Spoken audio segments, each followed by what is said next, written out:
Good day, everyone. I am Ma'am Henry again, and I am going to talk about with you today language research. I know this is a very broad topic, and most of the time, people get very scared when talking about language research. So, for today, we are going to talk about language research and we'll try to make things very easy. That is why I entitled this video Tips in Writing Your Language Research. Okay, so let's start with the first thing that we should know about language research. Now, for many, when we talk about language research, what comes to their mind that it's very hard and people do not want to do it. Many people think that research writing is very hard and complicated. But before we think this kind of prejudice, take a look on how research help improve people's lives. Let's see how it makes people's lives easier so that you will get interested in doing it. Okay? Now, the basic purposes of research are first, it proposes questions that can affect people, meaning the aim of the researcher is to think of questions that are affecting the people, how they are living. So anywhere in the environment, you can ask about it. You can be so inquisitive. Okay, so a researcher should be inquisitive. You should try to check out whatever things that there might be in the environment worth knowing. So you can ask questions about it. Then, next, we should collect data.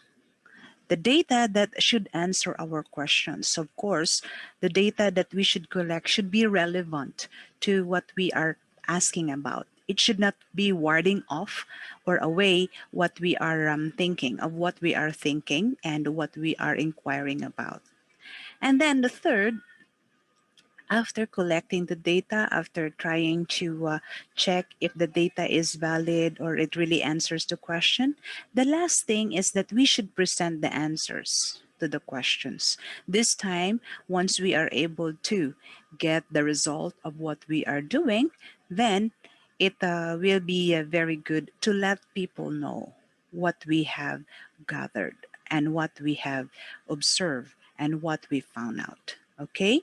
In short, research can offer new ideas, suggest improvements, and research can also evaluate approaches and processes.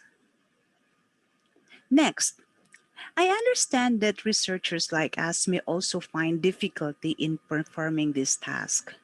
Like the research done may be contradictory to what we currently are accepting in the environment or what we call norm.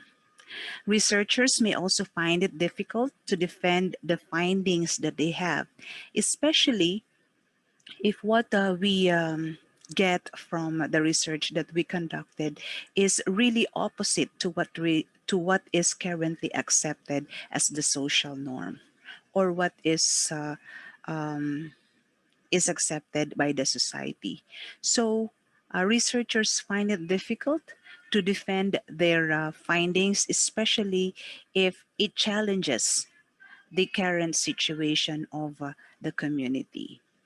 Sometimes, researchers also find it difficult to keep the data in high reliability.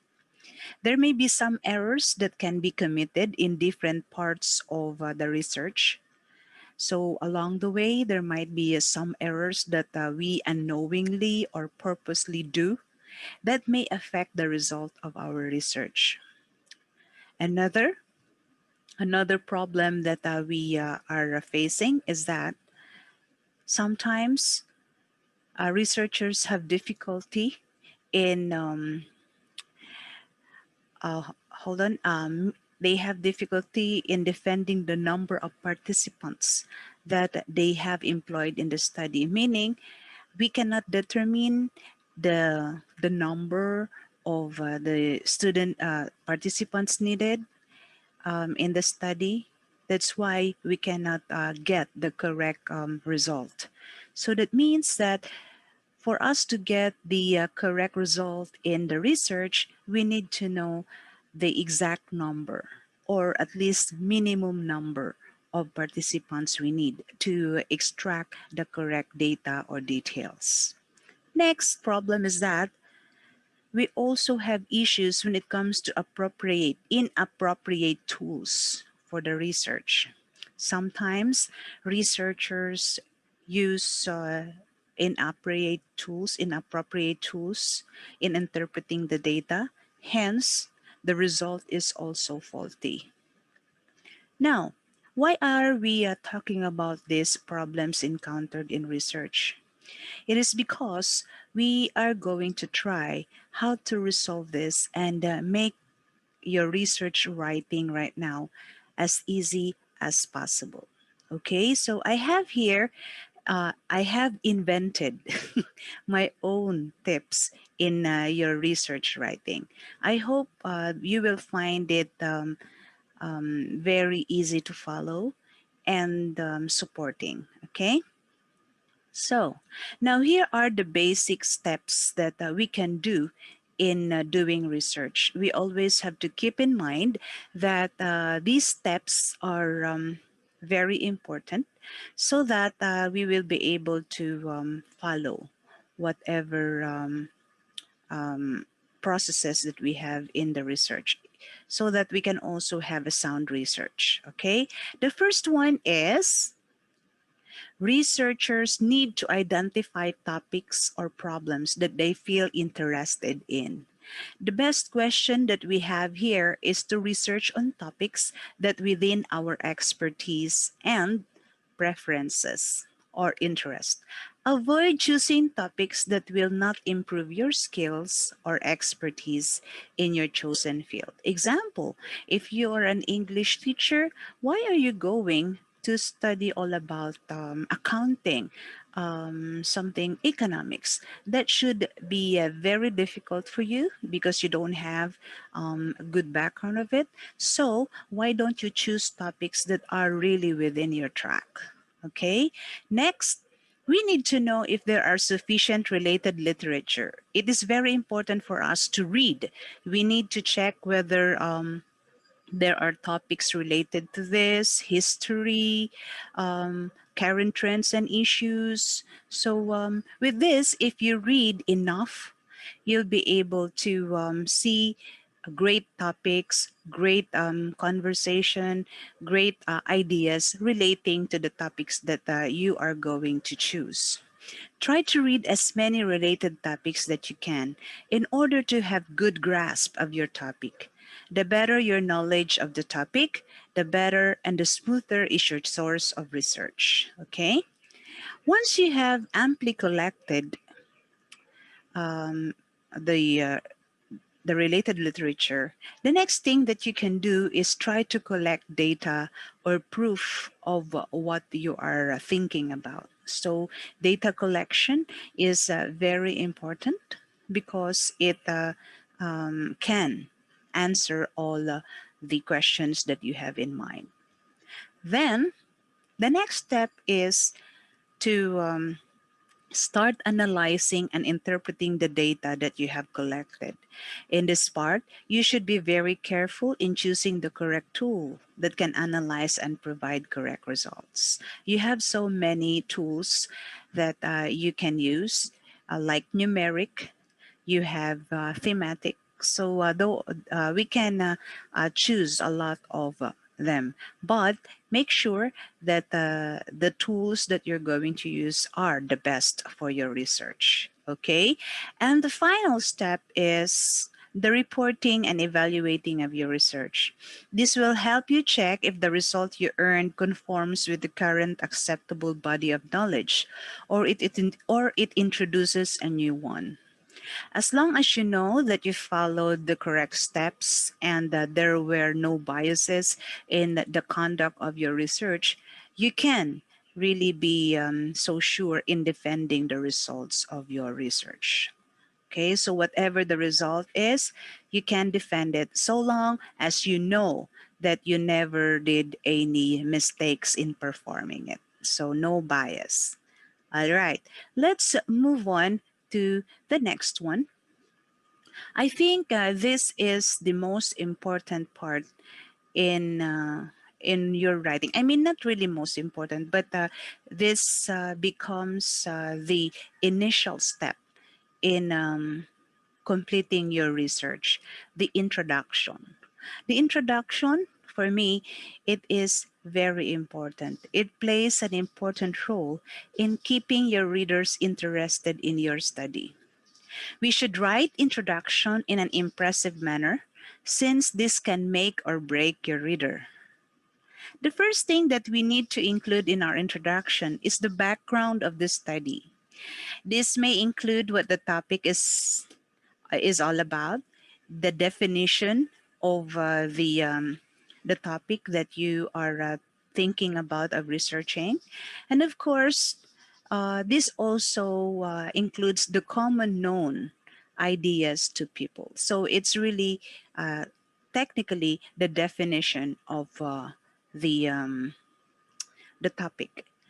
The next part is we have the historization of the topic, or as much as we call it, we need to research and find out how the topic is historicized. We try to check if there are previous studies that were conducted in this topic. Then we can try to include only the highlights in the research. Now, there's also one problem that is happening with researchers. They think that historization in the introduction part is the part in which you put everything about the topic.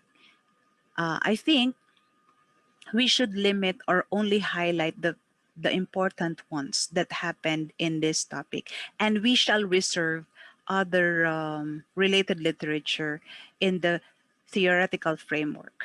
Okay, so here in the introduction, you can try to provide history, but only focus on the highlights.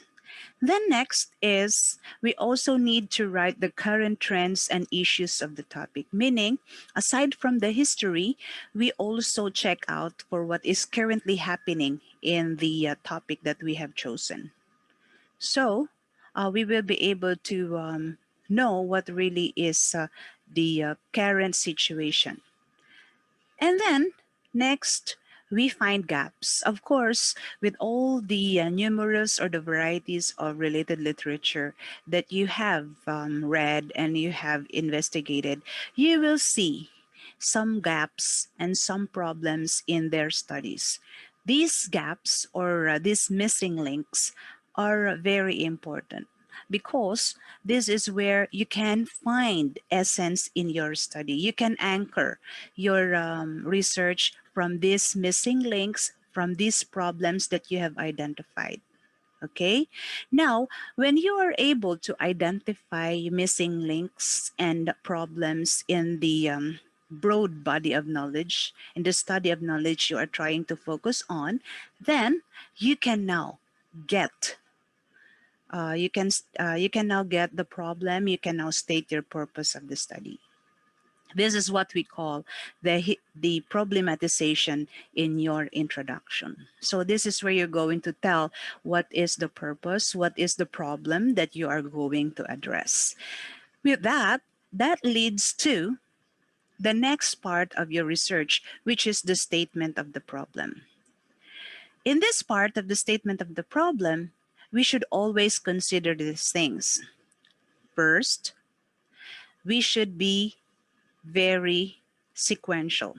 Think of the process on how your research would flow. Each number should represent the step that you will undertake.